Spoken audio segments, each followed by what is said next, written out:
Hello everyone, সবাই কেমন আছেন? আশা করছি অনেক ভালো আছেন। আজকের ভিডিওতে আপনাদের সাথে শেয়ার করব একজোড়া চুড়ি বানানোর গল্প।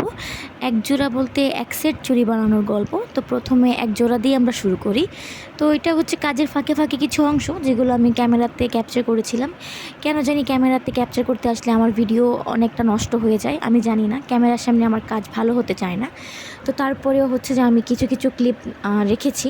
কারণ ঠিক কাজ করার মাঝখানে হঠাৎ করে আমার মনে পড়ে কাজের ফাঁকে ফাঁকে যে আমারও একটা পেজ আছে, ওখানেও কিছু ভিডিও আপলোড করা প্রয়োজন।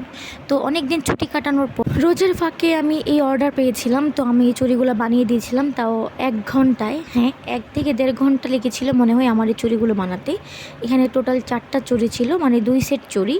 সো আমি হচ্ছে যে কম বেশ করে আমার মতো করে বানিয়েছিলাম। তার থেকেও মজার গল্প হলো যে তখন আমার কাছে যখন অর্ডার আসে তখন আমি বেড়াতে গিয়েছিলাম। তো আমার সাথে সবসময় কাজের কিছু থাকে, কারণ আমি একদম ফ্রি বসে থাকতে পারি না। আমাকে কিছু একটার মধ্যে থাকতে হয়, কোনো না কোনো কাজের মধ্যে। আমি বসে থাকলে আমার উল্টাপাল্টা চিন্তা আসে, উল্টাপাল্টা খেয়াল আসে, খুব ডিপ্রেসড হয়ে যায়। সো আমার কাছে এই ওলের সুতা ছিল আর চুড়ির কিছু বেডস ছিল। তো ওগুলো দিয়ে ভাবলাম আচ্ছা বানিয়ে দিই, কারণ কাস্টমারের রেফারেন্স ছিল যে কিছু একটা বানিয়ে দিন, মানে চুড়ি আপনার পছন্দের। তো আমার কাছে এই জিনিসগুলো অ্যাভেলেবেল ছিল। তো আমি এখানে 2 ধরনের উলেন সুতা ইউজ করে প্রথমে চুড়ি দুটো বানিয়েছি।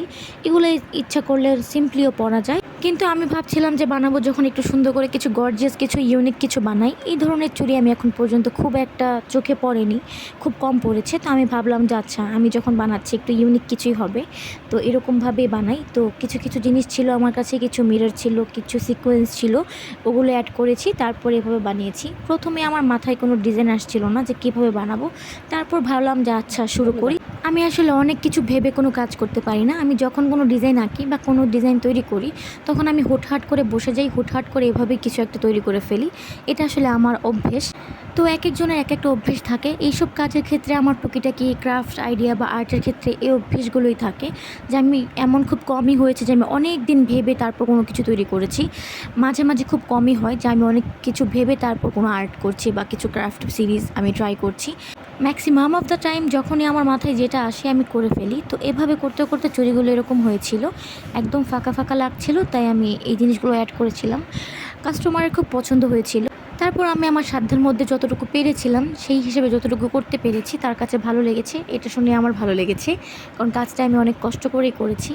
অল্প সময় আসলে চুড়ি বানানো খুব কষ্ট, অনেক সময় 2-3 ঘন্টার উপরেও টাইম লেগে যায়। কিন্তু অবশেষে আমি যে কাজটা করতে পেরেছিলাম সেটা দিয়ে আসলে আমি আলহামদুলিল্লাহ খুব খুশি হয়েছিলাম। এই হলো আমার চুড়ির ফাইনাল লুক। অবশ্যই আমাকে জানাবেন আপনাদের কাছে কেমন লেগেছে। আল্লাহ হাফেজ।